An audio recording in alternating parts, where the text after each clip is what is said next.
Good morning students. आज हम पाठ 2 पतंग कविता का वाचन करेंगे।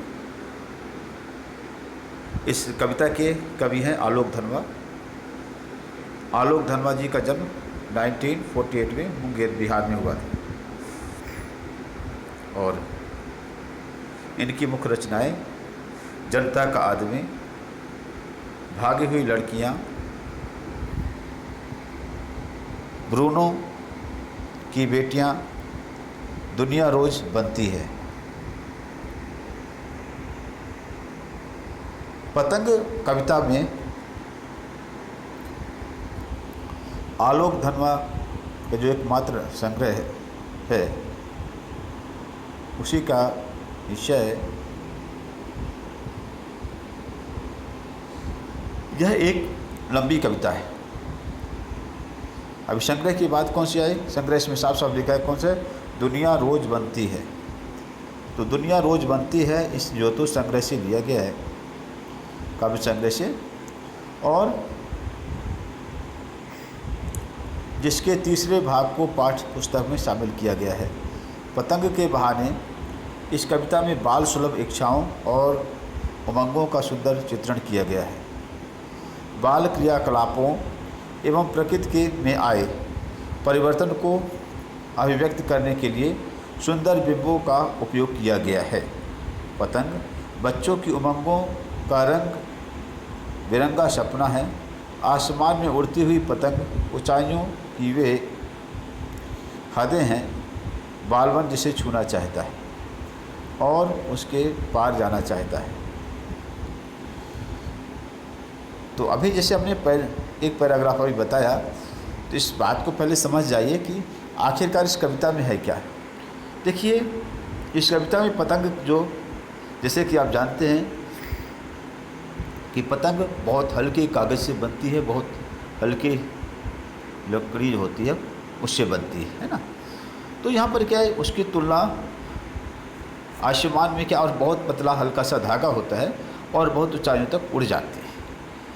तो आसमान में उड़ती हुई उन पतंगों को कवि ने क्या है, बच्चों की इच्छाओं से तुलना की है, उसकी उनकी खुशियों से उसकी तुलना की है। ठीक है।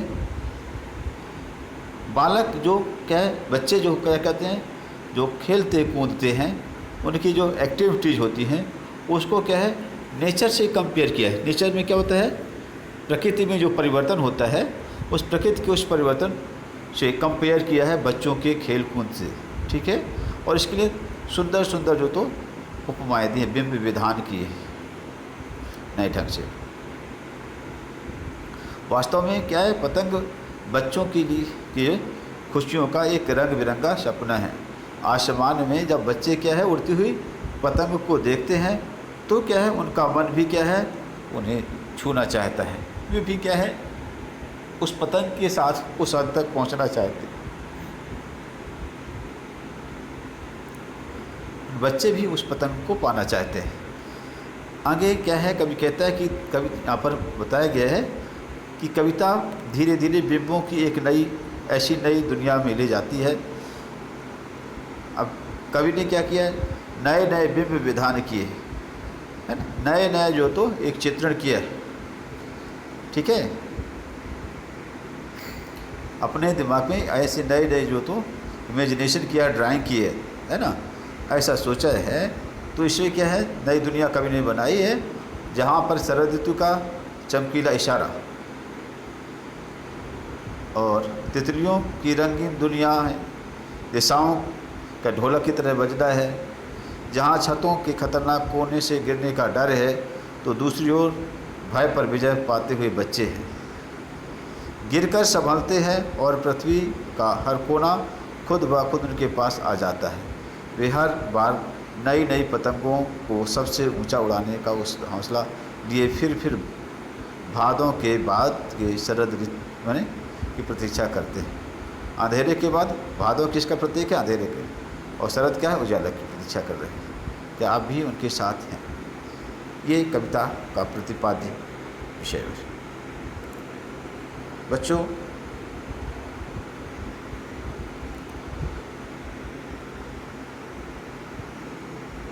अब इसके बाद आते हैं कविता पर। कविता में देखिए कि सबसे पहले कवि ने, आप लोगों ने सुना होगा, तो कवि ने जो कहा है कि वर्षा ऋतु में क्या होती है, भादों के सावन में बरसात होती है, आषाढ़, सावन, भादों, है ना, कुंवार अपने जिसे बोलते हैं, तो इसे आषाढ़, श्रावण, भाद्रपद और अश्विन बोलते हैं। लेकिन क्या है, एक लोकल लैंग्वेज में क्या बोलते हैं, आषाढ़, सावन, भादों, कुंवार, है ना। तो ये जो बातें आई, इसमें बोलने का जो तरीका हुआ, तो कवि कहते हैं कि भादों एक देशज शब्द है, यहाँ पर इस्तेमाल किया गया है कि सबसे तेज बौछारें गईं, भादों गया, माने भादों का महीना गुजर गया, माने तेज बारिश का समय बीत गया। और जब तेज बारिश का समय बीत गया तो क्या हुआ, जब बारिश बीत जाएगी तो क्या हो जाएगा, आसमान साफ सुथरा हो जाएगा। तो कवि ने उसी का यहाँ पर चित्रण किया है। कवि कहता है कि बारिश का भादों के महीना बीत गया, माने आषाढ़ हो गया, सावन हो गया, भादों का महीना निकल गया, और कुंवार के महीने में अश्विन मास में क्या बचता है, तो उसमें धीरे धीरे बारिश क्या समाप्त होती है। तो कवि ने कह दिया कि सबसे तेज बौछारें गई, भादों गया, मतलब बरसात के दिन बीत गए, भादों का महीना बीत गया, मतलब तेज वर्षा का समय गुजर गया। सुबह का समय है, तो सुबह का समय कैसे लग रहा है, सुबह आसमान साफ़ सुथरा है, और साफ़ सुथरे आसमान में जब लाल लाल सूर्योदय के समय लालिमा आसमान में छाती है, तो कवि को कैसे लगता है कि आसमान में जैसे ऐसी लालिमा छा गई है जैसे खरगोश की आंखों की तरह। जैसे खरगोश की आंखें लाल होती हैं, सिमिलरली अर्ली मॉर्निंग में जो मॉर्निंग के समय पर, सूर्योदय के समय पर जो होता है, अर्ली मॉर्निंग नहीं कहना चाहिए, मॉर्निंग के समय पर ही क्या है, सूर्योदय के समय पर जब सूर्य उदय होता है उस समय आसमान में क्या सवेरे क्या होता है, लालिमा छा जाती है। और लालिमा किसके कंपैरिजन किया है, खरगोश की आँखों की तरह लालिमा होती है। शरद आया पुलों पर को पार करते हुए, अपनी नई चमकीली साइकिल तेज़ चलाते हुए, घंटी बजाते हुए, ज़ोर ज़ोर से चमकीले इशारों से बुलाते हुए। तो कवि को क्या लगता है कि शरद ऋतु एक बच्चे की तरह जैसे आ रहे हैं। जैसे एक बच्चा क्या होता है, कोई साइकिल चलाता हुआ बच्चा कहीं दूर से चला आ रहा है, तो कई पुलों को पार करते हुए, रास्ते में पड़ने वाले कई पुलों को पार करते हुए, और क्या है, अपनी नई साइकिल चमकती हुई नई साइकिल में सवारी करके जो तेज़ जो तो रफ्तार से साइकिल चला रहता है, और घंटी बजाता हुआ ज़ोर ज़ोर से क्या है, चमकता हुआ, मौज मस्ती करता हुआ, और अपने दोस्तों को इशारे से जैसे बुला रहा हो कि चलो मित्रों क्या करते हैं, चलो पतंग उड़ाते हैं। तो इस तरीके से शरद ऋतु आ जाती है। माने भादों का महीना बीता तो शरद ऋतु क्या है, आई। तो शरद ऋतु के आने को कवि कैसे परिकल्पना करता है, जैसे कोई छोटा सा बच्चा नई चमकीली साइकिल पा गया हो, तो क्या है, दूर से उसे क्या है, एक लंबी दूर से उसे चलाते हुए, कई पुलों को पार करते हुए, मस्ती से चमकता हुआ, मौज मस्ती करता हुआ, घंटी बजाता हुआ, और अपने दोस्तों को क्या है, पतंग उड़ाने के लिए जैसे इशारा कर रहा हो, ऐसा लग रहा है। कहने का आशय यह है कि शरद ऋतु में क्या है, जो पुल होते हैं, है ना, वहाँ पर क्या है, माने आवागमन का साधन क्या हो जाता है, आसान हो जाता है। क्योंकि वर्षा विगत शरद ऋतु आई, वर्षा जैसे बीत जाती तब शरद ऋतु आती है। ठीक है। रामचरितमानस में अगर आप लोग पढ़ेंगे तो उसमें शरद ऋतु का वर्णन श्री रामचंद्र जी ने लक्ष्मण से किया है। अब उसमें आप पढ़ेंगे तो शरद ऋतु का बहुत विस्तृत व्याख्या उन्होंने की है श्री रामचंद्र जी ने। तो कहते हैं कि अब यहाँ पर अपने पाठ पर पतंग पाठ के आधार पर हम बता रहे हैं कि अपनी नई चमकीली साइकिल तेज चलाते हुए, जैसे क्या है, इसका मतलब क्या है, शरद यहाँ पर क्या ऋतु में उस समय क्या हो गया, चारों ओर नई चमक है। और साइकिल का चलना मतलब क्या है, गतिशीलता आ गई है। बरसात में क्या है, पहले होता था बच्चों, आजकल आवागमन के साधन हो गए हैं, नहीं तो पहले क्या होता था, व्यापार है, राजा है, युद्ध आदि सब क्या है स्थगित कर दिए जाते थे। तो कवि के कहने का आशय ये है कि नई चमकीली साइकिल, एक नई चमक आ गई इस बस यहाँ पर क्या है शरद ऋतु में, और साथ में एक नई गतिशीलता आ गई। और जैसे घंटी बज रही है ना, इसी तरीके से क्या है, घंटी बज रही है जोर जोर से, इसी तरीके से क्या है, एक मौज मस्ती का माहौल बच्चों के बीच में हो जाता है। और बच्चे क्या एक दूसरे को बुला करके क्या करते हैं, पतंग झुंड के झुंड में पतंग उड़ाने के लिए क्या है प्रयासरत, मौज मस्ती करने लगते हैं। तो यहाँ पर ऐसा लग रहा है जैसे क्या शरद ऋतु ही बच्चों को इस बात के लिए प्रेरित करती है कि बच्चों मौसम सुहाना है, चलो पतंग उड़ाइए, ऐसा कभी सोच रहा है। आकाश को इतना मुलायम बनाते हुए कि पतंग ऊपर उठ सके। कभी कहता है कि ये शरद ऋतु आसमान को क्या चमकीला तो बना ही देती है, ब्राइटनेस आ जाती है, उजीला आ जाता है। भाई बरसात में क्या होता है, बादल छाए रहते हैं तो अंधेरा सा रहता है, और जब बादल निकल जो तो गए चले गए तो क्या हो जाएगा, उजीला आ जाएगा, प्रकाश आ जाएगा। तो कभी कहता है कि आसमान जो तो को शरद ऋतु इतना मुलायम बना देती है, इतना सुकोमल बना देती है ताकि क्या पतंग ऊपर उठ सके। मतलब क्लाइमेटिक कंडीशन इतनी इजी गोइंग हो जाती है कि जिसमें बच्चे क्या है पतंगों को उड़ा सके। बरसात में क्या होता है, पानी बरसता है, तो पानी जब बरसेगा तो क्या पतंग गीली हो जाएगी, तब वो भारी हो जाएगी, फट जाएगी प्रेशर में हवा के, तो क्या है वो उड़ नहीं पाएगी। तेज़ हवाएं चलती हैं, आंधी चलती हैं, लेकिन क्या जैसे शरद ऋतु आती है तो क्लाइमेटिक कंडीशन पतंग उड़ाने के लिए अनुकूल हो जाती हैं। इसी को कवि ने कह दिया कि वो क्या करते हैं, शरद ऋतु जो क्या करते हैं आसमान को इतना मुलायम बना देती है ताकि बच्चे क्या उसमें मस्ती से अपने पतंग को उड़ा सके। ये चीज़ कही गई है। दुनिया को सबसे हल्की और रंगीन चीज़ दुनिया की सबसे हल्की और रंगीन चीज़ उड़ सके, दुनिया का सबसे पतला कागज़ उड़ सके, बाँस की सबसे पतली कमानी उड़ सके, कि शुरू हो सके सीटियाँ, किलकारियाँ और तितलियों की इतनी नाजुक दुनिया। कवि कहते हैं कि एक नए उत्साह की बात आ गई। बाल सुलभ जहाँ पर क्या है, बच्चों में एक नया जोश, नया उत्साह या नई उमंग की बात कवि करते हुए कहता है कि शरद ऋतु क्या करते हैं, ऐसा माहौल बना देती है कि जिसमें क्या है ऐसे क्लाइमेटिक कंडीशन बना देती है, सुटेबल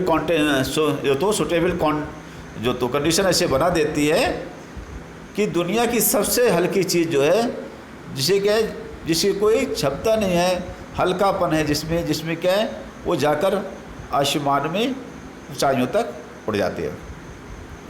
उसका एम क्या है, जैसे दुनिया का सबसे हल्का कागज़ पतंग बनाने के लिए क्या है, जो कागज़ लगाया जाता है सबसे पतला लगाया जाता है, ठीक है, और सबसे क्या है रंगीन वहाँ पर कागज़ उसमें लगाए जाते हैं। बाँस की जो लकड़ी होती है वो एकदम कमाने जो बनाई जिससे बनाई जाती है वो भी क्या है काफ़ी पतली होती है। तो कवि कहते हैं कि शरद ऋतु कुछ ऐसा माहौल बना देते हैं जो तो वातावरण में कि क्या है, दुनिया की सबसे हल्की चीज़, हल्का बांस, हल्का कागज़ जो है, मैंने हल्की चीज़ का मतलब पतंग जो है, जिसमें क्या हल्का कागज़ होता है, हल्का बांस होता है, वो उसे भी क्या है ऊंचाइयों तक पहुंचाने का मौका देते हैं। जिससे देखकर बच्चों में नई खुशी, नई उमंग, नया उत्साह जो तो जागृत हो जाता है। बच्चे बहुत खुश हो जाते हैं और वो क्या सीटियाँ बजाना शुरू कर देते हैं कि और किलकारियाँ मारते हैं उन पतंगों को ऊपर उड़ते हुए देख करके। तो ऐसा लगता है जैसे क्या है, तितलियों की इतनी नाजुक दुनिया, आसमान में उड़ती हुई पतंगे कैसी लगती हैं, जैसे नाजुक तितलियाँ, ठीक है, सुकोमल तितली को कभी आप लोगों ने देखा होगा, कभी आप पकड़िएगा नहीं, उनके पंख इतने सुकोमल होते हैं कि अगर आपने इसे पकड़ा तो इसमें क्या है पेगमेंट्स होते हैं, वो पेगमेंट्स आपके हाथ में जाएंगे, साथ में क्या वो बेचारी तो तितली के पंख जो तो ख़राब हो जाएंगे और वो उड़ नहीं पाएगी और मर जाएगी, है ना। तो राइटर ने क्या कहा है कि जैसे तितली के पंख नाजुक होते हैं, सिमिलरली क्या है उसी तरीके से कागज़ और वह जो तो उसकी कमाने ये सभी नाजुक होते हैं। तो ये क्या है, तितलियों की तरह आसमान में पतंगे उड़ सकें, इसलिए शरद ऐसा वातावरण, ऐसा जो तो ऐसे सूटेबल जो तो एटमॉस्फेयर बनाते हैं ताकि जो है तो बच्चे मौज मस्ती से उमंग के साथ में, खुशी के साथ में पतंगों को उड़ा सकें। आगे कवि कहता है कि जन्म से ही वे अपने साथ लाते हैं कपास। तो बच्चों इन सब छोटी छोटी बातों को आप अपने दिमाग में रखिएगा। यहाँ पर कपास आया, कपास कैसा होता है, जिसे रुई कहते हैं, कॉटन कहते हो जिसे आप लोग, है ना। तो ये कॉटन है, कपास है, बहुत क्या है सफ़ेद रंग का होता है, बहुत क्या है हल्का होता है, बहुत मुलायम होता है ना। रुई कैसी होती है, हल्की होती है, सफ़ेद रंग की होती है, मुलायम होती है ना। तो राइटर यहाँ पर जो कवि यहाँ पर ये कहना चाहते हैं कि जन्म से ही वे लाते, वे मतलब क्या किसी कहा गया है, बच्चों के लिए कहा गया है कि बच्चे क्या होते हैं, जन्म से जब पैदा होते हैं तभी से क्या होते हैं, मुलायम होते हैं। माने क्या, सफ़ेद ही मतलब पवित्रता का प्रतीक है, शुद्धता का प्रतीक है। तो बच्चे क्या जन्म से ही पवित्र होते हैं, शुद्ध होते हैं। और क्या है, सफ़ेदी सत्यता का प्रतीक है, सच्चाई का, तो सच्चे होते हैं। और रुई क्या होती है, जैसे मुलायम होती है, तो बच्चे सुकोमल होते हैं जन्म से ही, ठीक है। तो कवि के कहने का मतलब यह है कि बच्चे जन्म से ही पैदा होते ही जो तो क्या है शुद्ध, पवित्र और सुकोमल होते हैं, मुलायम होते हैं। बच्चों में कोई आप कैसे कपास की तरह, रुई की तरह, बच्चों में कोई छल कपट नहीं होता है ना। बच्चे तो क्या है, उनको छल कपट सिखाया जाता है, समाज सिखाती है उन्हें, वो तो ईश्वर का रूप है। इसलिए कवि ने क्या कह दिया कि जन्म से ही बच्चे क्या अपने साथ में रुई की तरह सुकोमलता लाते हैं, ठीक है। और हल्के ऐसे होते हैं बच्चे, जन्म से ही क्या बच्चे हल्के होते हैं। कभी कोई बच्चा बिस्तर से गिर जाएगा, उसको कहीं चोट नहीं लगेगी, हाथ पैर नहीं टूटेंगे, लेकिन क्या है वहीं पर क्या कोई सयाना व्यक्ति अगर बिस्तर से गिर जाएगा, हाथ पैर टूट जाएंगे, फ्रैक्चर हो जाएंगे, नहीं हो जाएंगे। इसलिए कवि ने क्या है बच्चों की तुलना किससे की है, कपास से की है। जो हल्के होते हैं, ठीक है, सुकोमल होते हैं, मुलायम होते हैं शरीर उनका, साथ में शुद्ध पवित्र विचारधारा के होते हैं। ये कवि के कहने का मतलब ये है, वे का मतलब बच्चों के लिए है। पृथ्वी घूमती हुई आती है उनके बेचैन पैरों के पास। मतलब क्या है, उनके पैर वो इतने व्याकुल रहते हैं, वो चलते फिरते रहते हैं ना, इतने क्या है चलने फिरने के लिए इतने बेचैन रहते हैं कि पूरी धरती को जैसे वो क्या है घूम करके वो आ रहे हैं,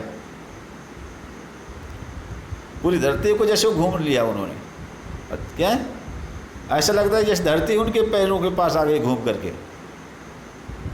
दिन भर छोटा सा बच्चा भी होता है, आप लोगों ने देखा होगा, वह दिन भर चलता फिरता रहता अपने घर में। अगर आप दिन भर चलते फिरते रहेंगे, हम आप तो क्या थक जाएंगे,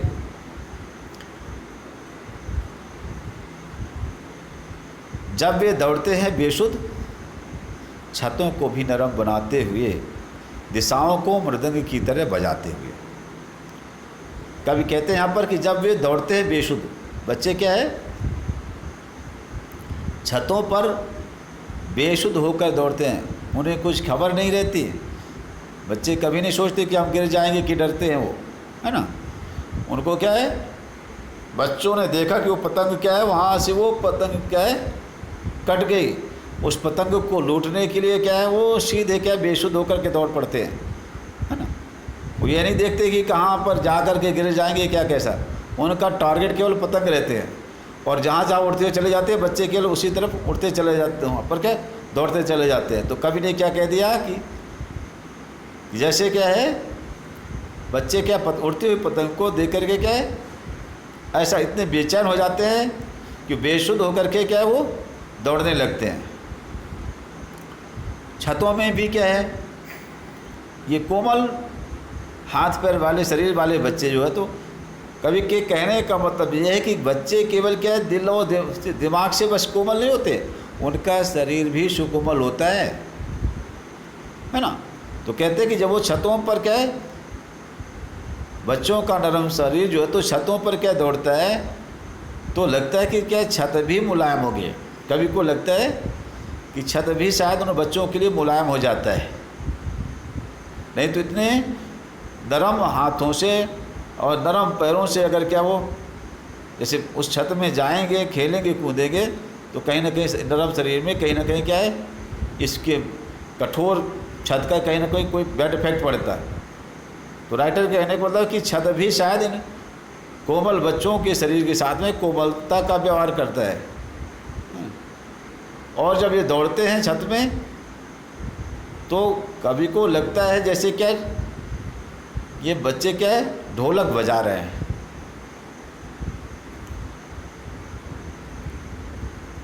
अर्थात चारों दिशाओं में क्या है बच्चों की किलकारियाँ क्या है गूंजने लगती हैं। इनके पैरों के चलने की क्या है थप थप की आवाज़ पूरे छत में क्या है गूंजने लगती है। ये कवि के कहने का मतलब यह है। और जब वे पेग भरते हुए चले आते हैं डाल की तरह लचीले बेग में वे अक्सर, जब वे पेग भरते हुए चले आते हैं, राइटर के कहने का मतलब ये है कि जब वो पेग भर करके खींच करते हुए चले आते हैं, अर्थात जब क्या है पतंग को ऊपर की ओर खींचते हुए जाते हैं, माने धागा के, यहाँ पेग का मतलब धागा को, है ना। तो धागा को जब क्या है बच्चे क्या करते हैं खींचते हैं अपनी ओर। जब धागे को अपनी ओर खींचते हैं तो क्या है और फिर छोड़ते हैं, तो वो क्या है जैसे डाल में कोई उस समय क्या जैसे कोई लड़की मुलायम जैसे डाली है ना, तो मुलायम डाली जैसे झुक जाती है, उसी तरीके से बच्चे भी क्या है उस पतले धागे के साथ में उस पतंग को खींचते समय क्या है उसी तरीके से झुक जाते हैं। और आगे बताएंगे आपको कि कभी कभी क्या होता है, अक्सर क्या है छत के किनारे मुड़ेर में जाकर के बच्चे क्या होते हैं नीचे लुढ़क करके गिर भी जाते हैं। और जब बच्चों के इसके बाद अब कविता यहीं पर समाप्त करते हैं। अब इसके प्रश्न उत्तर बताएंगे। कविता का बाकी अंश जो है हम अगले वीडियो में बताएंगे। यहाँ पर कवि आगे बताना ये चाहता है कि बच्चे छत में जो तो से नीचे गिर जाते, किनारे में खड़े होकर गिर जाते हैं, ठीक है। कभी अगर क्या एक धागे एक पतले धागे के सहारे पर क्या ऐसा लगता है जैसे गिर जाएंगे, और फिर भी अपने आप को उस धागे के सहारे पर संभाले रहते हैं बच्चों। बाद में क्या होता है वो कभी कभार गिर भी जाते हैं, तो गिरने के बाद भी क्या है उनको चोट नहीं लगती और अगली बार से क्या और ज़्यादा निडर हो जाते हैं। ये सब बातें बताएंगे। तो आप लोगों ने देखा इस कविता में कि शुरुआती दौर पर क्या है कवि ये बताना चाहता है वातावरण की क्या पवित्रता को बताता है, स्वच्छता को बताता है, और साथ में उससे कंपेयर करता है जैसे कि जैसे शरद ऋतु जो है कितनी साफ़ सुथरी है, बरसात चली गई, शरद ऋतु आ गई, साफ़ सुथरी स्थितियाँ हो गई। अब ना तो पानी है ना कीचड़ है, ठीक है, आसमान भी साफ़ सुथरा हो गया है और आसमान में जो तो सूर्योदय के समय आसमान एकदम उसमें लालिमा जो होती है वो ऐसा लगता है जैसे खरगोश की आंखें हो। और पूरे बसंत शरद ऋतु में क्या है, गतिशीलता आ जाती है। ठीक है, वहाँ पर क्या है, नई चमक है जैसे, ठीक है, और नई चमक के साथ जैसे क्या लग रहा है जैसे कोई नई साइकिल चलाता हुआ कोई बच्चा हो, ऐसा शरद ऋतु आ जाता है। घंटी की आवाज़ गूंजने लगती है, ऐसा लगता है जैसे क्या है कोई बच्चा जो तो साइकिल चलाता हो बच्चा क्या घंटी बजाते हुए अपने दोस्तों को बुला रहा है। अर्थात जैसे ही शरद ऋतु आती है तो चमकीले उस वातावरण में बच्चे क्या है, पतंग उड़ाने के लिए क्या है अपने दोस्तों को इशारे से बुलाते हैं। यूँ कहना चाहिए कि नई नई साइकिलें लेकर के बच्चे क्या है यहाँ से वहाँ घंटी बजाते हुए घूमते हैं और शोरगुल करते हुए अपने दोस्तों को एकत्र करते हैं। और कभी कभी क्या होता है, कभी इशारे से भी अपने दोस्तों को बुलाते हैं। होता क्या है ना कि जैसे कभी पेरेंट्स है या कोई भी होता है तो उनको देख कर के बच्चे क्या है अगर बोलेंगे चलो खेलने चलते हैं, चलो पतंग उड़ाने चलते हैं, चलो पतंग लूटने चलते हैं, तो पेरेंट्स नहीं जाने देंगे। तो क्या है दोस्त क्या करते हैं, आप लोग क्या करते हैं, इशारे से अपने दोस्तों को बुलाते हैं। तो कभी को ऐसा लगता है कि शरद भी क्या है शायद इशारे से उन बच्चों को बुलाता है कि जो बच्चे अभी तक क्या है पूरे साल भर में क्या है शांत बैठे रहते हैं ना, वो क्या है बस शरद ऋतु आते ही पतंग उड़ाने के लिए ललायत हो जाते हैं और आसमान में पतंगें उड़ाना शुरू कर देते हैं। मैं भी तो ऐसा हो सकता है कि शरद ऋतु इन बच्चों को चुपचाप इशारा से बुला लेते हो कि चलो बच्चों आओ पतंग उड़ाते हैं, आओ मस्ती करते हैं। एक नई उमंग, एक नया उत्साह भरने का काम कौन करता है, शरद ऋतु करती है। कभी का मानना ये है, कभी कहता है कि दुनिया की सबसे हल्की और रंगीन चीज़ जो होती है पतंग में क्या है जो इस्तेमाल होती है वो कागज़ और वो एक जो तो वह लकड़ी जो होती है कमानी उसकी ये पतली होती है, लेकिन क्या है इन नन्हे नन्हे बच्चों द्वारा उसे आसमान की ऊंचाइयों तक पहुंचा दिया जाता है। और जब आसमान की ऊंचाइयों तक पहुंचते हैं तो इनका मन भी क्या उस पतंग के साथ में पहुंच जाता है वहाँ पास। और ऊंचाइयों पर आसमान पर उड़ते हुए पतंगों को देखकर ये बच्चे क्या है सीटियाँ बजाते हैं, किलकारियाँ भरते हैं। और क्या है आसमान क्या है उड़ती हुई पतंग, रंग बिरंगी उड़ती हुई पतंगों के से देखने से ऐसा लगता है जैसे क्या है रंग बिरंगी आसमान में तितलियां उड़ रही हो। ठीक है, ये हो गया फर्स्ट पैराग्राफ हो गया। सेकंड पैराग्राफ में जैसे मैंने फिर से आपको रिपीट करके बता दूं कि यहाँ पर कवि ये बताना चाहता है कि बच्चे कितने सुकोमल होते हैं, कितने मुलायम होते हैं, उनकी कोमलता को बताने का प्रयास किया गया है। मतलब इतने कोमल होते हैं जैसे कवि ने बता दिया कि रुई की तरह, कपास की तरह, कॉटन की तरह। और ये बच्चे क्या पूरे जैसे धरती में जैसे क्या नापने को तैयार रहते हैं, पूरे क्या है हर तरफ चारों तरफ धरती में चारों तरफ क्या है घूमते फिरते हैं ये, और बेसुध रहते हैं जब दौड़ते हैं। कठोर छत भी क्या है इनके में जब ये इनका मुलायम शरीर होता है ना, ये बच्चे जब दौड़ते हैं तो लगता है कि ये बच्चे क्या है इनके कठोर छत में भी जो तो दौड़ने पर भी क्या है इनके पैरों में कहीं पर चोट आदि नहीं लगती है। तो ऐसा कभी को लगता है जैसे क्या ये छत भी क्या इन बच्चों के लिए अपने आप को क्या सॉफ्ट बना लेता है, मुलायम बना लेता है। और छत में दौड़ते हुए बच्चों के पैरों की जो थाप होती है, थप थप की आवाज़ होती है, उसे देख सुन कर के कभी को लगता है जैसे दसों दिशाओं में ढोलक बज रही हो। मृदंग मतलब है ना, ढोलक मृदंग जो होता है एक वाद्य यंत्र बज रहे हो। और जब कभी क्या है बच्चे क्या है अपने पेट को भरते भरते क्या है नीचे अपने लचीले शरीर से क्या है भरते हैं, उसे पेट खींचते हैं वहाँ पर, तो पेट भरते हैं तो वहाँ पर पेट भरने से ऐसा लगता है जैसे कोई लचीली डाली जो है तो नीचे झुक जाती है, ऐसे झुक जाते हैं। और वेग से अक्सर जो है तो क्या होता है कभी कभी ये धोखा खा जाते हैं। तो फिर क्या है अपने आप को क्या उस पतले से धागे के सहारे पर क्या है अपनी पूरी बॉडी का बैलेंस बनाते हैं। और कभी कभार अगर धोखे से अगर नीचे गिर भी गए छत से तो डरते नहीं हैं ये कि पतंग उड़ाना बंद कर दें, बल्कि और ज़्यादा निडर हो जाते हैं, अगली बार से क्या है और मस्ती से पतंग उड़ाते हैं। ये कवि के कहने का आशय यहाँ पर ये है। स्टूडेंट्स, तो आप क्या है ये हुआ। अब हम क्या है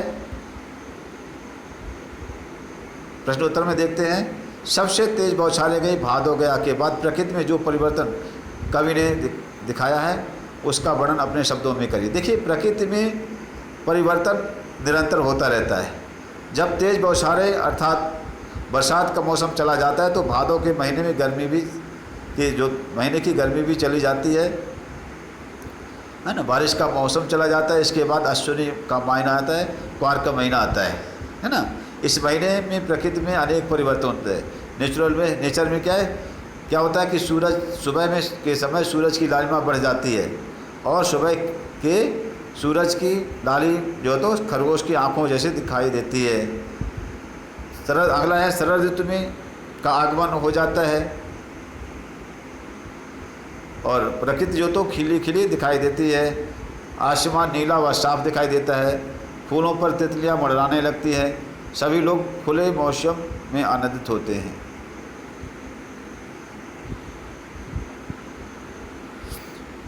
सेकंड है, सोचकर बतलाइए कि पतंग के लिए सबसे हल्की और रंगीन चीज़, सबसे पतला कागज़, सबसे पतली कमानी जैसे विशेषणों का प्रयोग क्यों किया गया है। तो यहाँ पर क्या है, कवि ने पतंग के लिए अनेक विशेषणों का प्रयोग किया है, अनेक एडजेक्टिव को क्या उन्होंने इस्तेमाल किया, यूज किया है, क्योंकि क्या पतंग निर्माण रंगीन कागज़ से होता है। इंद्रधनुष के समान यह जो तो अनेक रंगों की होती है। इसका कागज़ इतना पतला होता है कि बूंद लगते ही क्या है फट जाता है। यह जो तो बाँस की पतली कमानी से बनती है। कवि इसके माध्यम से बाल सुलभ चेष्टाओं का अंकन करता है। एक बच्चों की जो तो चेष्टाएँ होती हैं, बच्चों की जो शरारत होती है उसको चित्रित करने का प्रयास किया है। पतंग भी बाल मन की तरह कल्पनाशील, कोमल व हल्की होती है। पतंग क्या है, बच्चों की तरह क्या होती है, कल्पनाशील होती हैं, कोमल होते हैं और हल्की होते हैं।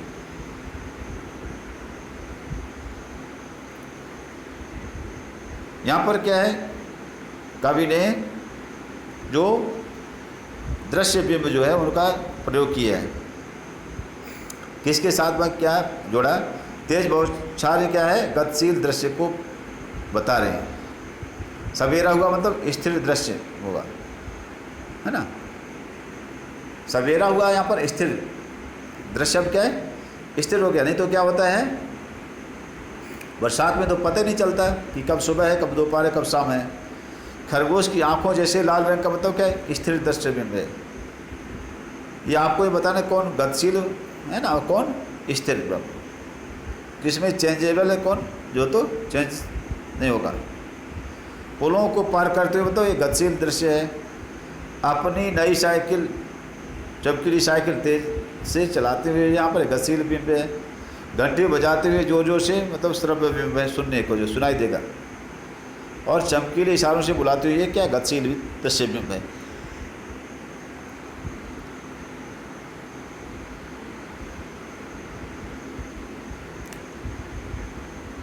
और आकाश को इतना मुलायम बनाते हुए स्पर्श दृश्य बिंब है। स्पर्श मतलब होता है छूना, जिसे हम छू करके महसूस करें। श्रव्य मतलब होता है सुनना, जिसे हम सुन करके उसे महसूस करें।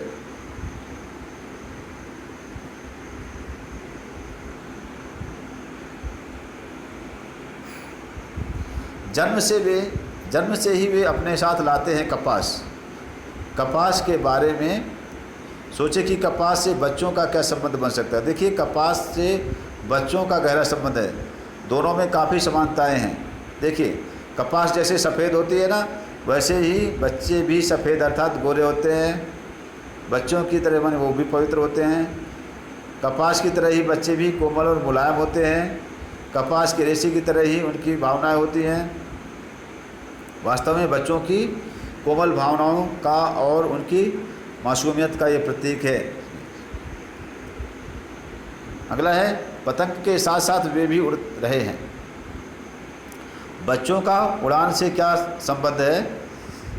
तो कवि कहते हैं कि जिस तरह पतंग ऊपर और ऊपर उड़ती जाती है, ठीक उसी तरह बच्चों की आशाएं भी बढ़ती चली जाती हैं। पतंग के साथ साथ उनकी भावनाएं भी उड़ती जाती हैं, अर्थात उनके मन में नई नई इच्छाएं और उमंगें जो तो आती हैं, और वे आसमान की अनंत ऊंचाइयों तक पहुंच जाना चाहते हैं ताकि अपनी जो तो हर इच्छा पूरी कर सके। यहाँ पर इन पंक्तियों को पढ़कर के प्रश्न के उत्तर दीजिए। छत को भी नरम बनाते हुए, दिशाओं को मृदंग की तरह बजाते हुए, है ना। मैंने दृश्य यहाँ पर क्या है,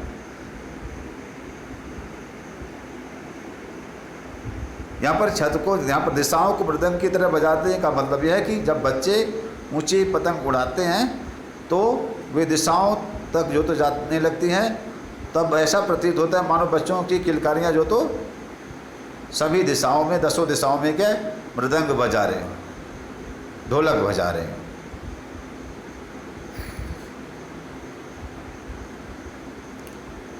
ठीक है।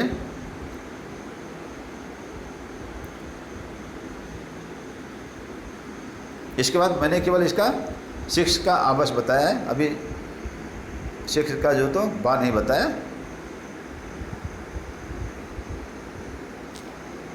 तो इस तरीके से क्या है, ये चैप्टर बच्चों पूरा होता है और